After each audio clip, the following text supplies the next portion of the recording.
Join the Fuzz Buzz, where retired Lieutenant Jessica Taylor and retired Motors Officer Mike Gonzalez serve law enforcement's unfiltered reality. No PC, just raw, uncensored truth. 50 years in the trenches. Buckle up for a blunt, gritty ride behind the badge.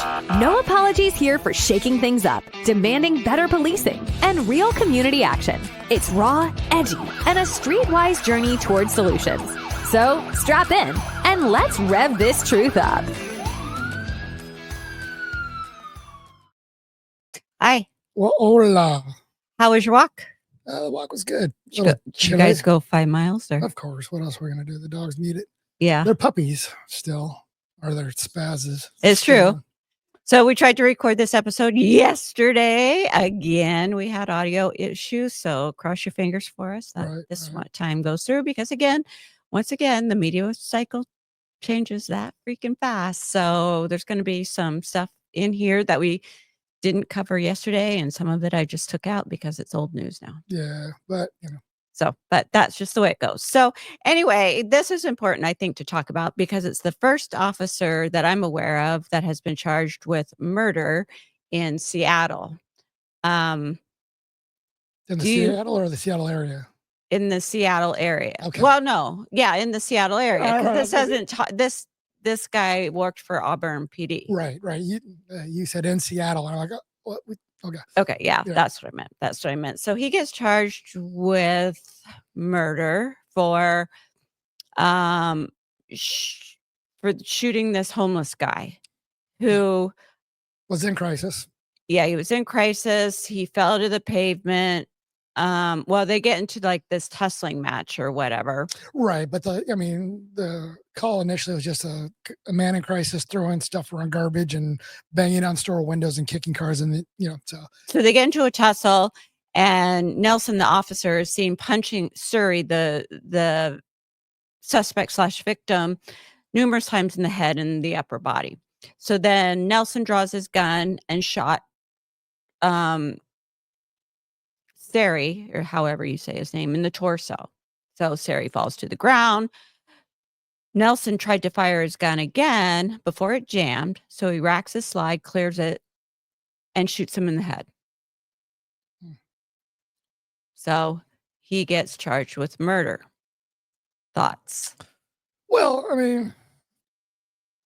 you could go round and round about this. I don't know what the staffing level is at Auburn or what their protocol is, but we know in Seattle that technically you're not supposed to go in by yourself. You're supposed to wait for backup. So he goes in on a man in crisis, which is very volatile and can go either way, and gets into a tussle where he then feels like he's in fear for the safety in his own life, where he then draws and shoots him.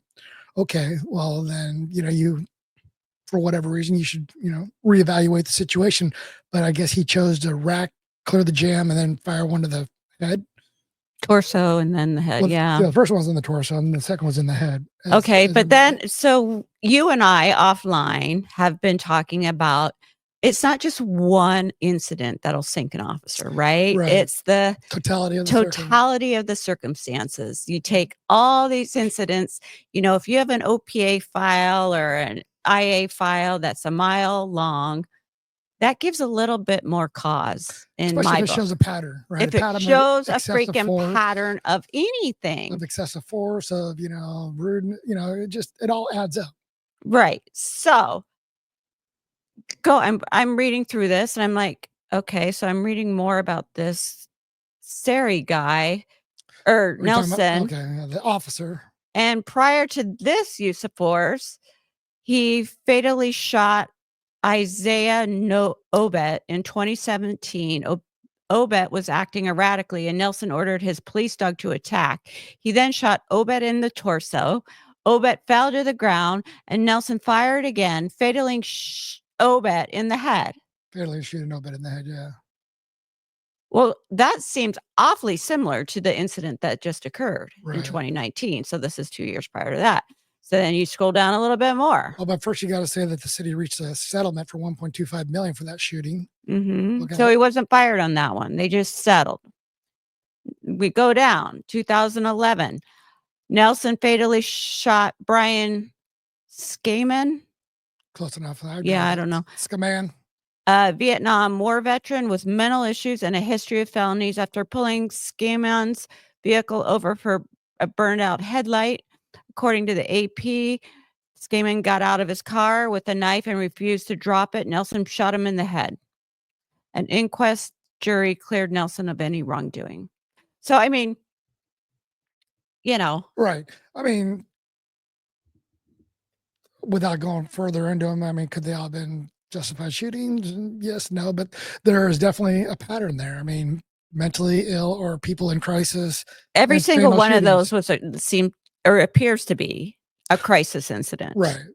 The only one I scaman at the end, getting out of a car, coming at him with a knife, that's kind of like, okay, well, a weapon was involved in that one for sure. Yeah. And he didn't know if it was just a traffic stop. He didn't know at the time that this guy's mental, I'm sure. Right. So, I mean, that one I can kind of say, well, that was just unfortunate. The other two, you can kind of like see there's like, okay, drugs and alcohol, possibly, definitely, mental illness crisis. And the incidents sound almost identical. Yeah. That between, Sari and Obet, they sound identical. And it's just, I mean, again, you got 3 fatal shootings and, you're talking in 5 years, 2011 to 2017. And I mean, I did 23 years and I never fired my duty weapon except for on the range. So I was lucky. Yeah. In that regards. But, I mean, I'm in a bigger city with a lot more context and, yeah. What about you? What are your thoughts? Well, my thoughts are the same, right? Like, I've been on the street for 23 years or so and have been at multiple OISs, multiple. That'd be officer involved shootings. But I have never seen like pretty much the same pattern repeat itself in the same officer. Right. I'm not going to pretend to know the statistics, but the percentage of an officer getting into one involved shooting is almost astronomical, but yet possible, but let alone getting into 3, especially from I mean, if you're in a SWAT, SWAT or robbery unit or homicide or that's a different story, but you're talking, this guy was, just a cop. Patrol officer with a canine at one point, but he's a patrol officer, and especially with Auburn. I mean, the city of Auburn is considerably smaller than the city of Seattle. So like I said, his chances and his contacts are far fewer than the average Seattle officer. Right. So, I mean, I vote. I think it's a good call. Yeah. Yeah. It's unfortunate. But again, those folks aren't going to get a second chance either. Their lives are gone. So Yep. So Seattle takes center stage again. Of course, always got to be first. Just got to be first. So the federal district court judge on Thursday temporarily blocked President Donald Trump's executive order aimed at limiting birthright citizenship in the first skirmish in what promises to be a protracted legal battle over the new administration's agenda. Of course, Seattle, you go. Oh, Seattle or the state of Washington. I don't think the state attorney general's too far behind them. He's probably mad he wasn't first to the punch. True. I don't even. Do they even really know what this is? I mean, I think people don't understand. Like, okay, so this is a 14th Amendment issue, right? Right. And so the 14th Amendment, oopsie. That's not the screen I want. Hold on. I know.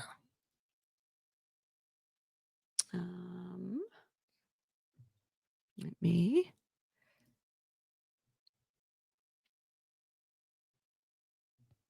But yes, it's, Yeah. We're talking about the 14th Amendment, which, is for all persons born or naturalized in the United States. That's what Section 1 is. And the subject to the jurisdiction thereof. And that's the hang up. They are so hung up on this word jurisdiction. And really, so I went back and I'm like, okay, so what was the original intention of the 14th Amendment? And the original intention of the 14th Amendment, July 9th, 1868, the 14th Amendment granted citizenship to all persons born or naturalized in the United States, including formerly enslaved people, and provided all citizens with equal protection under the laws. Right. So, I don't quite understand why. I think it was born, naturalized, or legally in the state or in the United States, right? Yeah. So, so two people that are here illegally that have a baby, that what they call an anchor baby, doesn't necessarily qualify in the 14th They Amendment. think it does. Well, that's because it's been subverted for the purpose of, a certain party to, afford those rights to people that it shouldn't be afforded to. So, and then it was allowed to go on, that nobody questioned it. Nobody was allowed to question it. Yeah, I think they have totally manipulated the 14th Amendment to get what they want. It was never intended for this. Right. And they bypassed it for so long that it almost became the norm, and it isn't. That's not what is intended. No, they are skewing the language in it to make it fit their narrative. Right. And that they did that years ago, and now that it's been going on for so long, they just think, oh my gosh, well, that's just grandfathered in. If it happened once, then it's and that's where President Trump's now questioning that and challenging that whole theory. Well, yeah, because how many illegals have we let in? Not just illegals, but right, illegal aliens. Now millions, right, over the last 4 years. Oh yeah, I mean the unofficial number is somewhere north of 20 million. Yeah. So now they're trying to just curb that and get that all under control because it's overwhelming all of our resources, and people are, Yeah, it's taken away from our own people, right? Right. Oh yeah. I mean, we have our own homelessness that we have to deal with, our own veterans that really need to be taken care of before anything else. And yet you have, all these illegals, even hardcore criminals that are being put up free in hotels and given free phones and given gift cards and free food. And, here we have Americans that are starving. Yeah. So did you see that video with Candace Owens and the bishop? No. Did you see that? Oh yeah. Yeah. What do you think? Candace Owens, she's of her own accord. She's kind of a, fiery subject, but she does spit truth a lot of the time. So yeah, I wish I could find the video, but I can't now. Darn it. Just pause for just a second. So we're back, and I just had to find this Candace Owens video because I just can't not show. I can't talk about it, not show it, because it's just too good in my opinion. So you ready?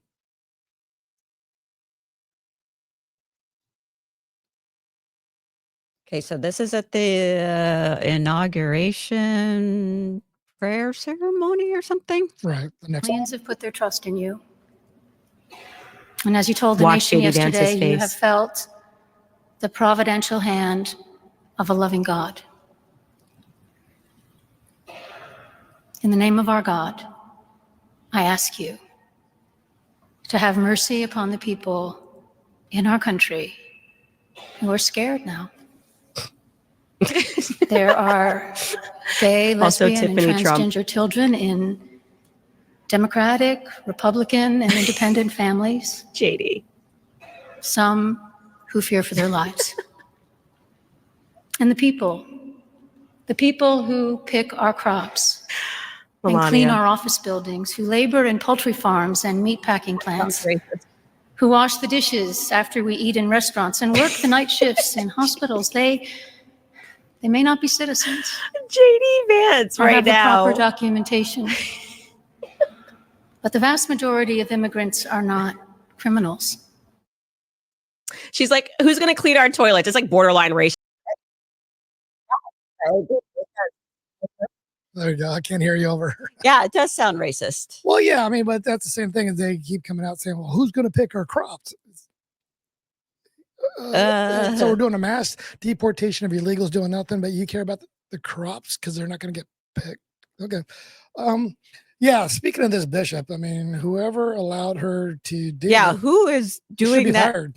Yeah. I mean, the simple background. I mean, a background check you and I can do would have found that she was basically, you know, a hit piece, you know, anti-Trump, where, you know, they got the weight of the Secret Service that could have found a whole lot more, and how she was allowed to be in, you know, have him as a captive audience. Like, that's just ridiculous. Yeah. So, so now that we're on the topic of JD Vance, so JD Vance goes on CBS, and here's his thoughts. They're trying to pigeonhole him, and he's not having it. I don't agree that all these immigrants or all these refugees have been properly vetted. In fact, we know that there are cases of people who allegedly were properly vetted and then were literally planning terrorist attacks on our country. That happened during the campaign, if you may remember. So clearly not all of these foreign nationals but there are have been properly 30,000 vetted. people in the pipeline, Afghan refugees. But my primary Do you stand by concern it? as the vice president, Margaret, is to look after the American people. And now that we know that we have vetting problems with a lot of these refugee programs, we absolutely cannot unleash thousands of unvetted people into our country. These people are vetted. Good. These people are vetted. Just like the guy who planned a terrorist attack in Oklahoma a few months ago, he was allegedly properly vetted. And many people in the media and the Democratic Party said that he was properly vetted. Clearly he wasn't. I don't want my children to share a neighborhood with people who are not properly vetted. And because I don't want it for my kids, I'm not going to force any other American citizens' kids to do that either.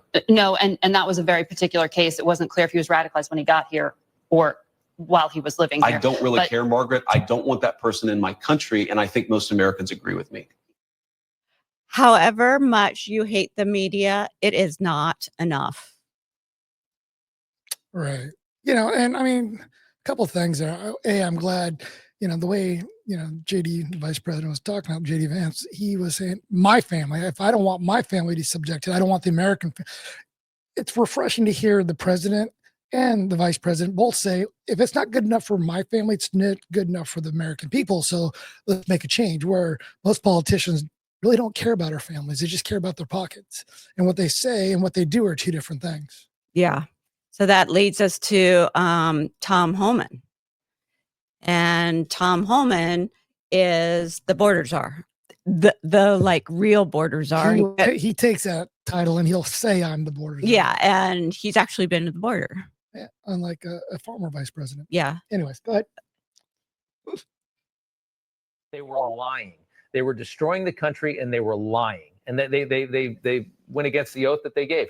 I want to ask one final question. The Pope this week said that it's a disgrace what we're now doing with this new government, deporting all of these people. We've got, you know, obviously there's going to be a lot of media searching for the sad stories here, trying to turn public opinion against this operation. What's your message to the American people as you guys do this work? Well, let me give a message to the Pope guy. I'm a lifelong Catholic. I was born Catholic.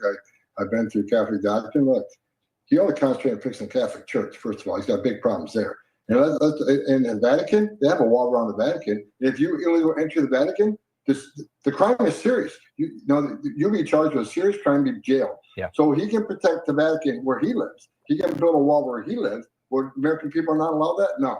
Securing the border saves lives. He needs to understand that. When we secure the border, when less people come, less women get raped by the cartel, less children die in the river, less Americans die from fentanyl overdoses. He ought to stick to the Catholic Church and fix that. That's a mess. It's exactly right. And we did the details on the wall that's around the Vatican, and it's even nicer than Trump's wall. For as much as Trump likes his wall, the wall around the Vatican is really, really impressive. I'll let you go ahead and start on that. Okay. Yeah. I mean, you can't argue that. No. You cannot argue that. The Catholic Church has and I'm Catholic, went to Catholic school my whole life. You were born Catholic. I went to Catholic school for and 7 Catholic years. school. Yeah. So the Catholic Church has its own problems and needs to shut their pie hole. Right. Tell you to take care of all the pedophiles. I'm sorry, in the Catholic system. Shut it. Shut up. And secondly, they can also shut out on what part? The fact that they have a wall. Right. They're their own separate sovereign country with their own wall completely around this little country within Rome. Right? And yeah, they're like DC. They're like their own I don't even know what you call them. They're their own country. Yeah, basically. They are. Yeah. And so, and they're going to sit there and basically dictate who can come through that door, through their gates, into their wall. And we're talking about people that just are tourists, and yeah, they got a lot of hypocrisy going on with that little statement by the Pope. Yeah. So here's Catherine Levitt, who was the new press secretary, saying basically, too bad. Go after local officials who get in the way of President Trump's immigration orders. It's a pretty significant directive, the fact that DOJ is directing all 93 U.S. attorneys' offices across the country to investigate and possibly prosecute any state or local actor who interferes in federal law enforcement, enforcing the laws in the books, and not just enforcing immigration law, but any requests from the federal government or the like. So think about what that could mean. And what's especially interesting about the directive is that if an office declines to prosecute, say, an actor or a state official who is resisting what the Trump administration is doing, they actually have to put it in writing in an urgent memo that goes straight to the AG and the Deputy Attorney General himself. So we'll see how it goes, but it's certainly a significant move. So that could be a big problem for a lot of these sanctuary cities, Seattle. Right. I mean, if you're going to defy the federal government, then, actions have consequences, and I mean, I'm not going to say, let's go total lawfare like they did against Donald Trump, but there's other ways to hurt sanctuary cities, pull funding, because the feds provide the state and that city a lot of money, right? Pull it. Yeah. And, I don't think they should just go after the mayors. I think that they should go after, the governors or the district attorneys or whoever is causing the problem or the hang up. Well, especially, I mean, it's like, there's always a sliding scale of severity, but, the more severe ones, definitely, I mean, like mayors, jails, the head of the jails, the district attorneys, even the governors, and I mean, just start pulling funding. I mean, hit them where it hurts, in the pocket. Right. So you have all these people, especially liberals, who are like, who they think the media wants you to think Trump is deporting, which is just women and children, right? Right. But really, it's the 18 and over single men that are coming across the border that are of fighting age that are really causing the problems. Well, that and the ones that are documented the worst of the worst criminals. I mean, the ones that are already convicted of crimes in the previous countries that basically said, hey, you want out of prison? Go to America. Now they're here, but then they commit crimes here and they've been arrested for crimes in here, like murder, rape. I mean, Lincoln Riley, let's go. I mean, the list is endless. Right. And you only hear about them here or there because the media, again, you don't hate them enough. Right. They intentionally keep that from you. Right. Because they need these people in the country. Yeah. It's not like they're going and picking off people that are walking down the street because they look like an immigrant or they're illegal and question their documentation or their legal status. They're like talking about the ones that jail just released after they committed a heinous crime. They're already known to be a danger to society. Illegal immigrants are going first. Yeah. So here's this guy. He doesn't want to go home. He's from Haiti. Yep. And he just has some words for you guys. One of those threats is this illegal alien from Haiti. ICE says he's a gang member with 17 criminal convictions in recent years. Trump, you feel me? Little Biden forever, bro. Thank Obama for everything that he did for me, bro. ICE Boston quickly takes down its next targets, including this illegal alien from Brazil who has an Interpol red notice for armed robbery. This Salvadoran illegal alien charged locally with rape and released by a sanctuary jurisdiction. Señor, ¿cómo se llama? And this Dominican illegal alien charged with assault with a deadly weapon and heroin trafficking. Officers also arrested this Guatemalan MS-13 gang member facing gun charges. ICE says he was released from local custody just the day before. Their detainer request was ignored because of sanctuary policies. And in a sign of shifting priorities with the new Trump administration, this man, who was in the same apartment as the target, was also arrested after ICE determined he's also in the U.S. illegally. This is what ICE calls collateral. So you guys got your main target just now, but you got somebody else. What just happened? So our main target was released by a sanctuary jurisdiction, not honoring a detainer. That person was released back into the community, and when we went to go find him, he's with somebody else who was previously removed from the United States. So he's going to go today too. And that is exactly what Border Czar Tom Homan has warned would happen. When we find the bad guy, he's probably with others that are in the United States illegally. They may not be a criminal priority, but we're not walking away from them. ICE Boston. So basically, yeah, they're coming, and you might not like it. You don't have to like it, but I don't want them as my next door neighbor. Do you? No. And you can clearly see in this news, they were talking about a gun charge, a rapist, 17 previous convictions, a red notice Interpol, which is international. So he's on Interpol's wanted list. But he's good enough to be in the States, apparently. Right. And, get released from jail in sanctuary cities. And oops, hey, well, they pick up an MS-13 and uncle's here illegal. He's illegal. So you just grab him. And I mean, Tom Homan has said it best. He's like, hey, you notify us that they're in the jail and we put a detainer on them. You let us come get them. We're less likely to get hurt. They're less likely to get hurt. And we're less likely to round up the whole family to go with them. It's your choice. Yeah. So these countries don't want their people back. No. They don't want them back. Well, why would they? They're criminals. Why would they, right? Why would you want your shit bag back, when your country can flourish without the shit bags and the United States has taken them all? So these countries are refusing to take them back. So Trump is imposing tariffs on them, like take your people back. So emergent 25% on all goods coming into the United States, a travel ban, visa sanctions, and enhanced custom and border, blah, blah, blah, blah. Right. So he's doing all this, like, you have to take your people back. They're your people. What do you think? Well, I think he's doing the right thing. It's like, well, first off, America is basically funding and protecting the rest of the world on our taxpayer dimes, right? So then you get these people, it's like, oh, we're going to ban you, travel ban. We're not going to take these people back. Fine. We'll stop giving you money and we'll impose tariffs. Yeah. And then they flip the script and they go, whoa, we're good. We'll take them because, they need us to keep funding them more than, we need them and their whatever products sell. Like this. Colombian president caves to Trump in under an hour. Right.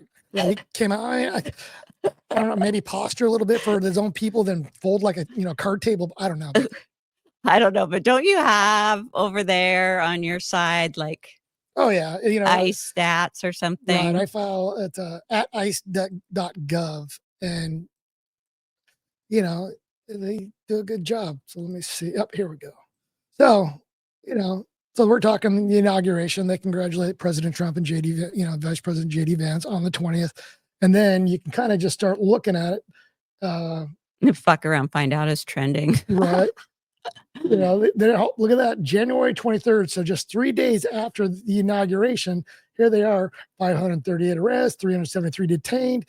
Then they give out a little bit of, some tips, contrary to rumors. ICE is not giving, a $750 reward for, tips on school. Yeah, because that was the rumor or is or whatever, but that is not true. Yeah, so stop calling in on your neighbors. You're not going to get $750. No. Then they talk about target enforcement operations. And then, look at this. January 24th, the next day, another 593 arrests, 449 more detainers lodged. Then they show some of the bad people that they've arrested. Good job. Thank you. Get these dangerous people off. Even on a Saturday, hey, look at that. January 25th, 286 arrests, 421 detainers lodged. So, yeah, we're definitely in the, fuck around and find out phase, and ICE isn't playing around. Oop, you got to remove that. Yeah. So they're not playing around, right? So. Yeah, right. And so all this money, just like we've talked before, the industrial military industrial complex, the homeless industrial complex, blah, blah, blah. This is also just like a money machine. Right. And so all of our tax dollars are going to support these people. Right. And most of them criminals. Right. Right. And here we've had hurricanes and we've had these devastating fires and, Yeah. And let's be honest, we're not empathetic or sympathetic to the illegals that are trying to come here to make a better life for themselves, right? But there's a process. It's the immigration process, and it's longstanding. Sure, it's costly sometimes, and it takes a while, but it's the legal way to do it. So all of our money is going to Ukraine, or it's going to Israel, or it's going to everybody but the American people. Right. And it's going to these illegals. So President Trump, in my opinion, and I know your opinion is pretty much the same as mine, is quashing all that. He's like, no, we're focusing on our own people. And if I have to throw you under the bus for it, I'll do it. Right. Right. And so this is in North Carolina. This is after the floods. These people have been living in tents in freezing cold. Long after the floods. We've already been past the fires and all. This is long past that. And nobody gives two shits about these people. Right. Mm-hmm. But God, we got to protect the illegal aliens who are over here committing rape and robbery and all this kind of stuff. So anyways, Trump does not give two shits. He's like, who is holding this money up for you? And this guy dimes out the insurance company. And I think that was the point. President Trump wanted to put them on notice. Before the structural engineer even came out in order to get our flood payout. And to me, that was not really acceptable. Has the insurance company been responsive or not really? Not so much. Again, Give you the money they have to give you? I'm hoping so. And we need some assistance with that. We reached out to an attorney. What's the name of the insurance company? North Carolina Farm Bureau. You gotta move it, right? Yep. That's terrible. That's what we're after here. A lot So of people having that problem too, with the insurance companies, general, different insurance companies, and they're all difficult, or just the one particular one? I've heard different stories from others, and a lot before the structural engineer even came out. So, I mean, we needed somebody in office who is just going to grab the bull by the horns and toss them out. Again, right. Exactly. You don't have to like it. You can sit there and pout and cry about it, but I know I want to live in a place.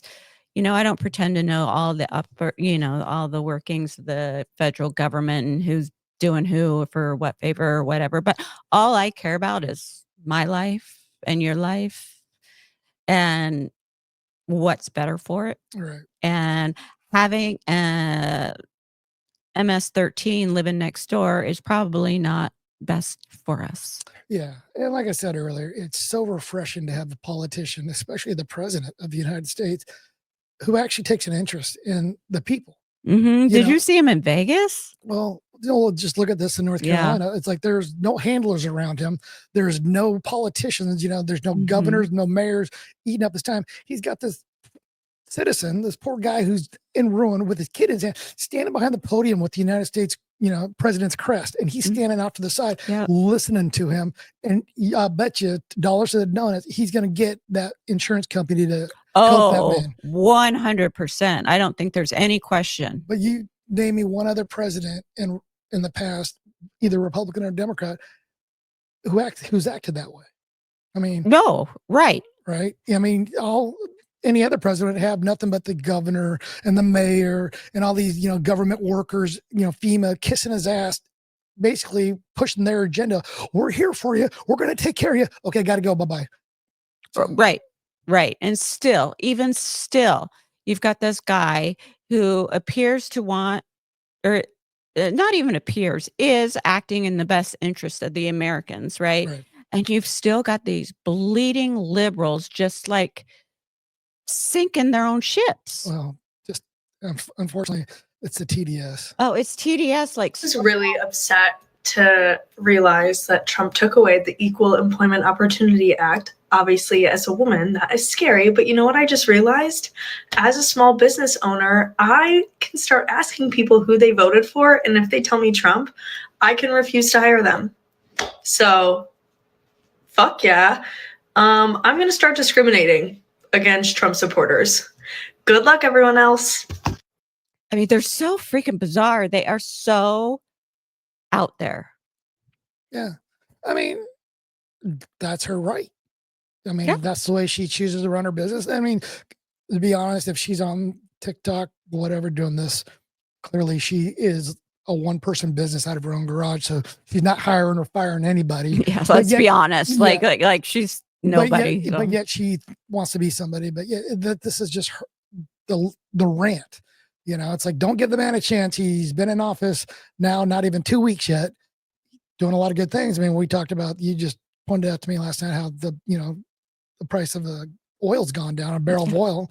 But it's just from 125 a barrel to 77 a barrel. Right. Give the man a chance. It's like, Hakeem Jeffries posting like, oh, I thought he was going to make the prices of eggs go down. 4 days after he's been in office, when we've gone through 4 years of the destruction of the country, give him a chance, give him a break. Maybe if you didn't kill all the birds because of your bird flu. Right. Or some stupid shit like that. Yeah, the rants are just... They're like unhinged. And the first thing I want to say is, don't come at me, people out there. How many boosters have you had? Right. That's the first thing I always want to say. But anyways, I digress. So let's go to, well, first of all, so let's end this on, so Tom Homan, do you support him and his efforts? I do. And it's like I said, I'm not trying to be racist, but it's a process. No other country has allowed this to happen to their country. There's a process, a right way to get into this. And so Europe has kind of like gone off the rails over there too, but yeah, the countries over there, but not as bad as here in the United States. I mean, so yeah, there's a right way to do it. And I wish them all luck to do it the right way, because 20 million plus is just only going to burden the system and destroy it. And what, you want to feed 5 people, you want to feed none. Overburden it, you're feeding none. So let's do it the right way. Yeah, our own people should not be homeless to house these immigrants. Agreed. I'm sorry. When non-citizens have more rights than citizens of the United States, then I think that was perfectly clear. Remember at the beginning of COVID when they got to come in and just fly wherever and get whatever and go wherever without taking a test or having to show their vaccine passport or this or that. I remember we couldn't go anywhere. I mean, we did, but bars couldn't. Couldn't stay open. Yeah, people refused service at grocery stores. Like, and everybody's like, well, the normal people were like, what the fuck over? Right. But the rules just don't apply.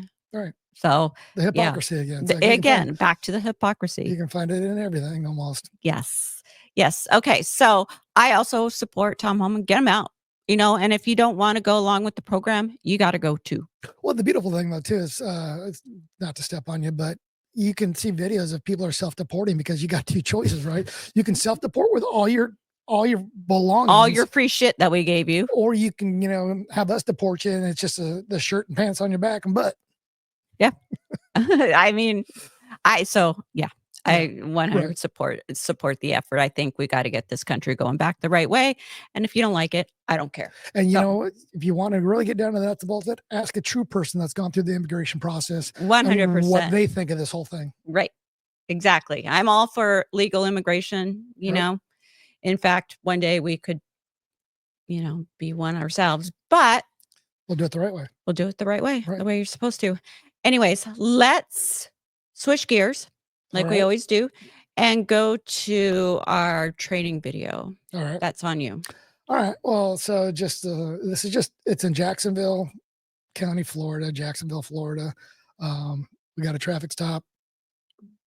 A little bit of dispute whether it was a red light or a yellow light, but this is the officer on the passenger side. He just got done asking for all the doc information, license and insurance. And this is where the conversation is going to pick up.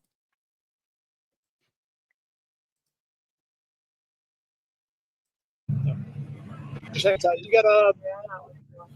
anything crazy in the car? Yeah. What you got? You got a gun? You do? All right. Where's that? It's on you? Okay. As long as you're cool. I'm chill. No, man. I appreciate your honesty. That's awesome.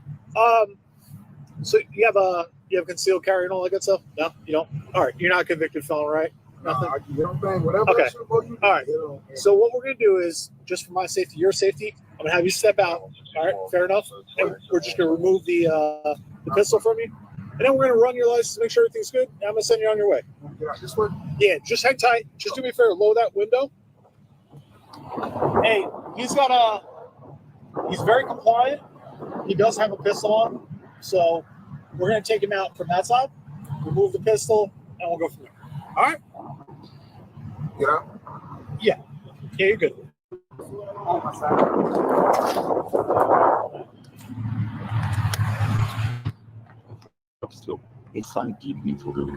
Appreciate it, man, being very honest. Oh, shit. You okay?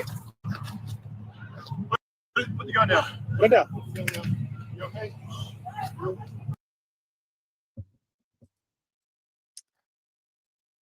Okay. You want to digest that a little bit, or you want to just go to the female deputy's body cam perspective? Well, okay. So I don't know handguns. I know my own guns, but I don't know more than that. Right. Right. And I don't know everything about guns either. And I've been on, I can't even tell you how many calls where I'm like, listen, I'm not qualified to do this. Right. Please get Eric Johnson or somebody out here Who's that knows a gun nut. who is a gun nut that knows everything about guns to safely do this, Right. because I'm not your person. Now, if you want to talk about crickets or lasers or crafting or sewing or any kind of shit, golden retrievers, anything like that, I'm your girl. But that, I am not your person. So knowing my own limitations, I would look at that and say, okay, that's an in the waist holster. I know what that means. It's very hard to get out. It's even very hard to put on. So yeah. And it's very hard to put on. And, there's level 1s, 2s, or 3s. I don't know what this is. You say it's level 1. I thought maybe it was level 2, which would be a rock and a pull. Or a thumb strap. Or a thumb strap, but I don't know. But anyways, knowing my own limitations, if there's a point where I got to put 2 hands on the gun, maybe I should take control of the suspect and you take care of the gun. Right. Or forget about trying to take the holster out, as we'll see that she tried to do, and just remove the handgun. And because most people can, find the slide release, the magazine release, and then just rack the one out of the chamber if there's one, or check to see if there's one. Or here's an idea. Since you already know you've got something illegal going on, cuff them. Yeah, you can always cuff them first and then remove it. As long as, he was completely compliant. He was completely compliant, but you've got this gun in play. Right. And even the deputy is very casual and he was very relaxed. He didn't feel it was like a high stress, dangerous situation because, they're just going back a little bit better. So yeah, but they do what we learned later is that Florida is not an open carry state. Right. They do not have, this dude did not have a concealed weapons permit. So right there, you have enough to cuff him, in my opinion. Well, right there, you have a crime because if he doesn't have a concealed carry, then he shouldn't have that gun on him in that vehicle. Okay. All right. Play the second part. So we're going to go ahead and play the second part. This is the training part of the whole video. So we got to bring it over. Sorry. So we're going to pick it up from her perspective as she is walking around the side of the vehicle with the other deputy.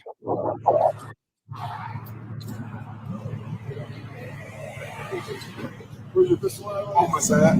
Okay. So the hands on top of the vehicle.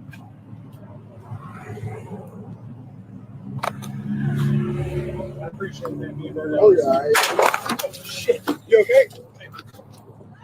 Put the gun down. Put it down. You okay? Okay, so go ahead. I'm going to just back it up. That way we can kind of see what's going on here. Well, like I said, I know my own limitations. Yeah, and that's definitely an inside. And that is definitely an inside holster, right? Inside the waistband. Yep. And I know we talked about this a little bit yesterday. Where is she in her career, right? Is she Because as a veteran officer, you would sit there and go, hey, I don't know this kind of gun. I don't know this kind of holster. Let's cuff him. I'll take control of him. Can you handle the gun? If you're familiar with it or whatever. And if not, then fuck it. We'll just sit there and wait until somebody can come and make this scene safe, right? That's what a veteran officer would do, supposedly. Now, where is she in her career? Because that matters. In my book, not in your book, but in my book, it does matter. So if she's a newer officer, FTO, she's an at-will employee, which means that they can really fire you for anything. Right. So she was fired, correct? Yeah. From all reports and follow-up I've seen, she was fired. She was terminated. And if she is a student officer, I would probably back that position. If she's a veteran officer, I would use this as a major training situation for the entire police department. Now, why the difference? Well, because if you're already making mistakes like this as a itty bitty cop, then I just can't imagine that it's going to get much better for you. Yeah, right.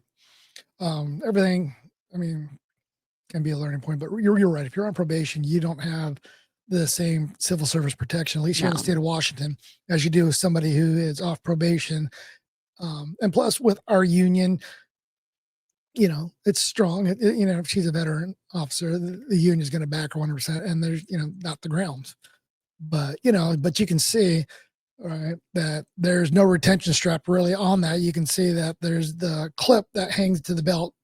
And as she's slowly pulling up on it, it's not going, but you can see her left hand fully grabs the handle of the pistol. And as it just keeps she can't work it. She lets go, and there the gun starts coming out of the holster. There's no sound, but then you're going to see he flinches, and then right there, sympathetic grab is what, that sympathetic response where both hands, as you're grabbing something, kind of do the same thing. And I think that's probably what got her finger into the trigger well, which got it onto the trigger. But yeah, it's unfortunate. I mean, it's a dangerous job. There's a lot of training that goes into it, but accidents do happen. And this is one of those honest to goodness accidents. It truly was not intentional. It wasn't intentional. Well, I don't know if you can't cover that up or make up any excuses because it's all on video, but I feel for this individual. And so do I feel she should have been fired? No, but if she was on probation, I could definitely see it being, probably save face because the lawsuit's coming. Yeah. Right.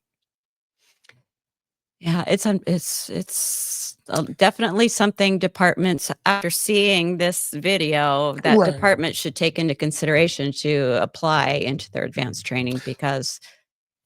Yeah. But I mean, when we first came on years and years ago, they called it accidental discharges, which, like anything else, is it an accident or was it negligent? So now they're all changed to negligent discharges if you fire off your gun without intending to.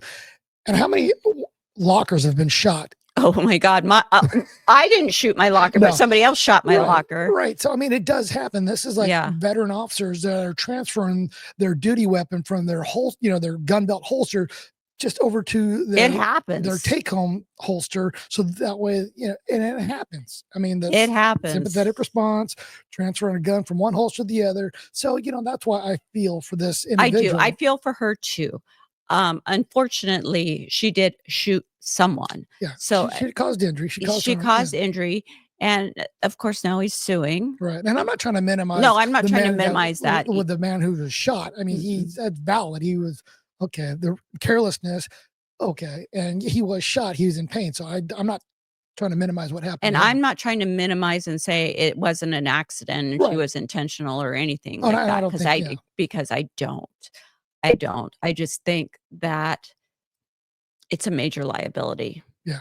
So, and you're right though. Like when it comes to your probation versus, civil service protection, you're at the whim. I mean, Yeah, and I people don't have been know what fired for the less. civil service rules are down in Florida. I don't know that much. I just looked up the laws to see because we were talking about, your legal authority and lawful purpose and yada, yada, yada. And that matters. Right? Because if they didn't have those laws, they had no reason to take him out of the car in the first place. Right. Then everybody, I mean, the primary officer would have been in jeopardy along with but it's like, we've seen people fired for less that were on probation because, like you said, it's either a pattern or they're just not getting it. And that's just the way it crumbles sometimes when you don't have that civil service protection. So, well, as you saw earlier in this episode, is when you don't nip it in the bud, you can become a problem. It can be a problem, right? And so I don't. I mean, I guess it just matters. Does she have 25 years on, or does she have 2 months on? I don't know. And we're talking about a gunshot wound to the leg versus 3 people dead, right? So, well, we're talking about a gunshot wound to the leg in the simplest of circumstances. He's not acting up. He's not. It's not a high stress situation. It's not a high stress situation. But and is it going to lead to other problems down the line? Right. And I understand, like, this Auburn officer he's 3 dead in 6 years, so 7 years. Yeah. Well, now he's in prison. So. Right. Okay. So anyway, can you take that off the screen for a second? It's not on my screen. You can't exit. There we go. Okay. Oh, I didn't. I just see you and I. Sorry about that. Hold on. Hold, please. I got to do a costume change. Oh, God. What do you think of my tinfoil hat? Well, there you go. Your conspiracy theory part. Okay. So we're moving into the conspiracy portion of our episode because I just can't not. So what are your thoughts about the fires, about the floods? Well, I mean, the floods, you can't, I mean, yeah, you could, well, I mean. Well, the fires in Hawaii plus the fires in LA. What are your thoughts? I think it's not just man-made accidental. I think it's man-made intentional. And would you like to borrow my hat? We're not talking about arsonists, no. But so what do you think it is? Well, I mean, especially when you're talking about certain houses in certain areas, and then in Hawaii and in the Palisades, but then in the Palisades, you can say there were 3 different areas that all ignited at the same time. So now we're talking about the do's and don'ts. The comments on that thread were so funny. Right. Do being what? Direct energy weapon. Exactly. Is that what you mean? Right. Yeah. So, I mean, I coincidence, yes, I don't but believe no. in coincidence. Right. Too many coincidences, just, like that whole mathematical equation, right? It's not probable. So anyway, so here comes Trump. You can read between the lines here. We've never seen anything like it, frankly. They say the biggest in the history of California. I think, has anything bigger than that happened in the whole country ever? It looks like, I don't want to say what it looks like, but you know what I'm going to say. It looks like something hit it. And we won't talk about what hit it, but it is a bad, bad situation. I don't know. Well, I'll tell you what I think hit it. I think a big old do hit it. Right. And started it and sparked it. And why? This is my other part of my, well, I don't even think it's a conspiracy, honestly. I mean, most people don't go down the rabbit holes that right. I mean, conspiracy theories are only called conspiracies because, they don't have enough direct evidence or, they can produce. But so far, most everything they say is conspiracy theory leading up to President Trump has all been found out to be true.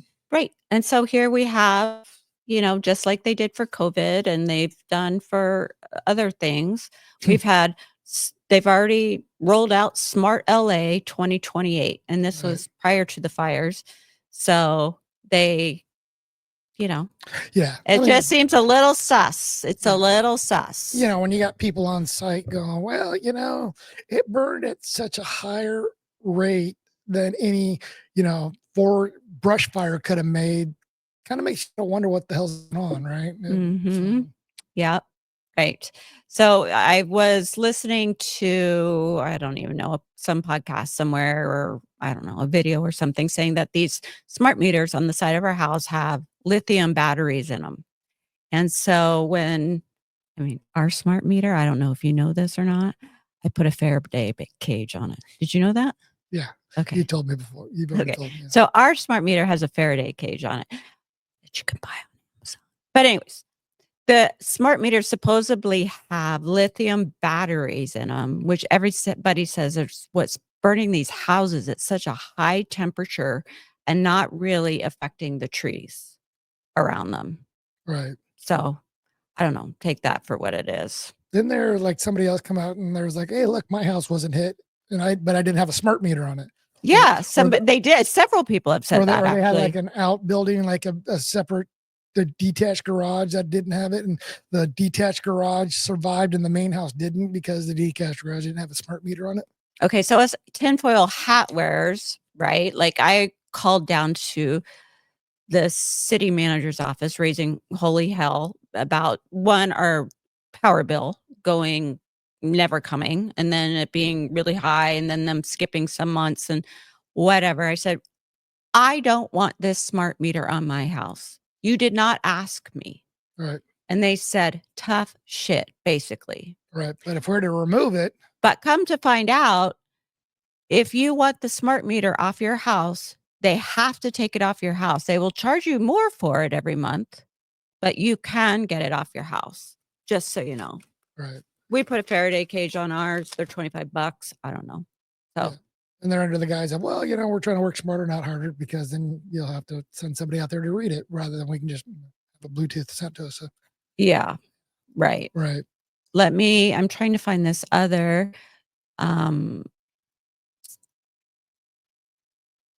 tinfoil hat kind of thing that, oh, here we go. Okay. So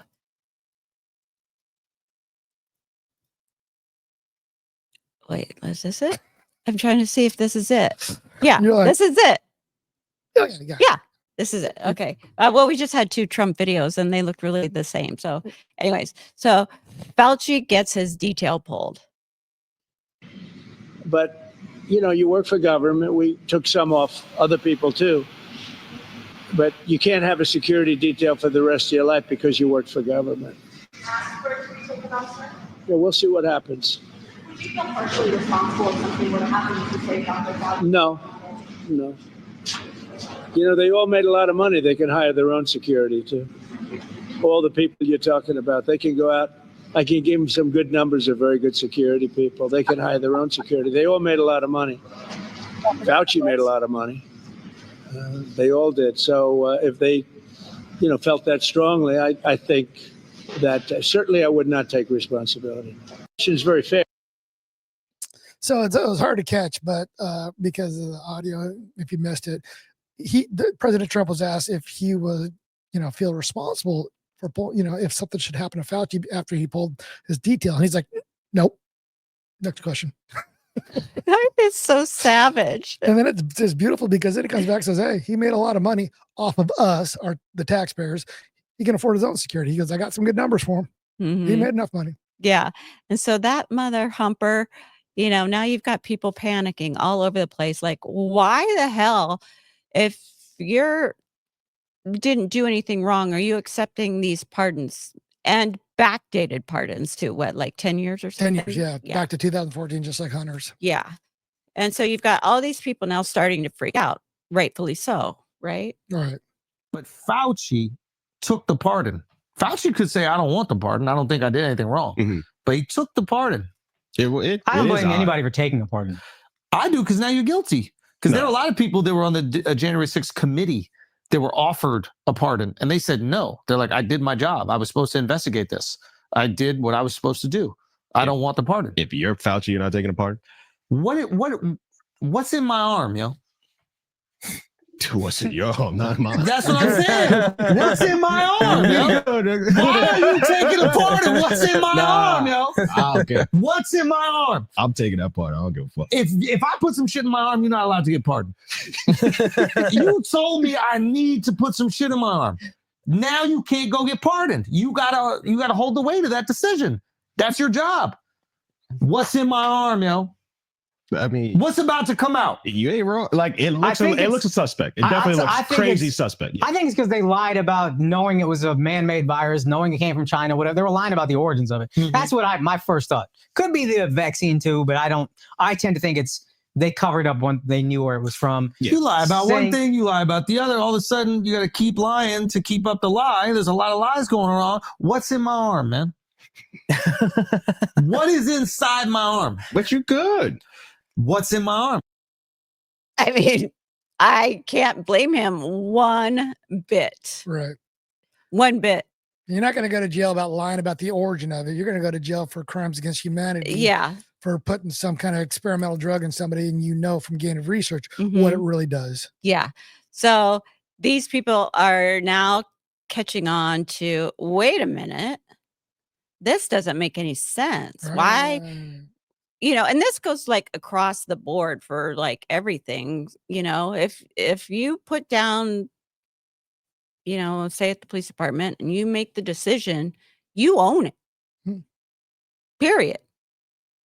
You don't get to just say, oh, well, I was ordered to by so-and-so and so-and-so and so-and-so or whatever, and just kind of muddy the water or whatever.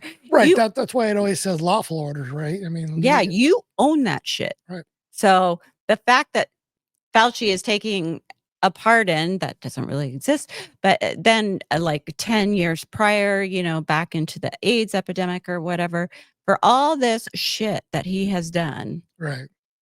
I mean, that should make you just question freaking everything. If you just do a little research on Fauci, you're going to find he's not a good person. He is not a good person. And we're not just talking about from this vaccine. We're talking, like you said, and most people don't understand that he's started a lot of the vaccines for the AIDS virus, right? That really weren't doing what they're supposed to do. So.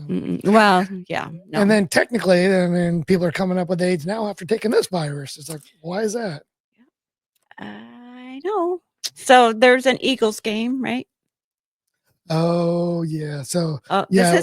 This isn't part of my hat. This isn't tinfoil hat. This is just comedic part. Yeah. Okay. So because we're at the end of our podcast, where we'd like to end it on something funny or something positive. Today it's something. Well, I find it funny. It could be positive. Who knows? But yeah, no. This is the Philadelphia Eagles are playing in the NFC Championship game. Well, kind of as we speak right now because it is Sunday. And the mayor was gonna, support them.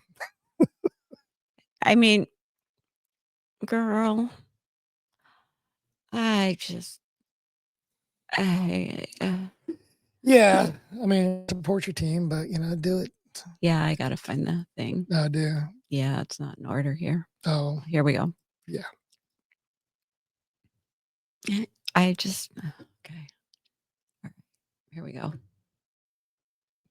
You all say ELGSES, Eagles. Let's go, birds. Let me hear you all say one more time. ELGSES,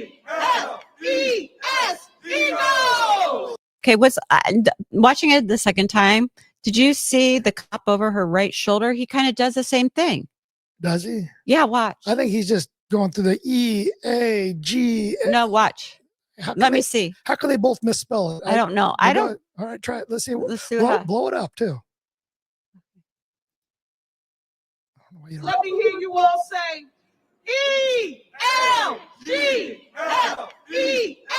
Eagles. Let's go. It's kind of choppy on my side, so I don't think. I mean, you can't be that dumb. You can't unless they both came out in scripts and we're going to misspell this. But no, why? That doesn't make any sense. You wouldn't. And she wasn't even close to spelling it correctly. It's like, what the? I know, it's so embarrassing. And this is her first. It says, new Philadelphia Mayor Sherelle Parker forgets how to spell and misspells Eagles while leading the chant. Let me hear you all say ELGSES, Eagles. I would understand if maybe she forgot a letter, but she forgot a letter and switched two other letters. I mean, okay, she forgot the A, no big deal, but now the G and the L are backwards, and she adds an extra S. I mean, I don't know how you get to that point. I don't either. I don't either. But then we've got that one dude on Twitter who's watching the game today. Is it over, the game? No, I just took a peek. It's the third quarter. Eagles are winning. They just looks like they're in the red zone. It's 23-34. The Eagles are up, and it's 14 minutes in the fourth quarter. So what happens if they do win? They go to the Super Bowl. Oh, we're that close? Yeah. Oh. No, I don't really keep. I mean, I know where we're at in the season. I've yet to watch a game this year, and shows you how much you've been following. Yeah. So this guy's ready for it. He's ready. He's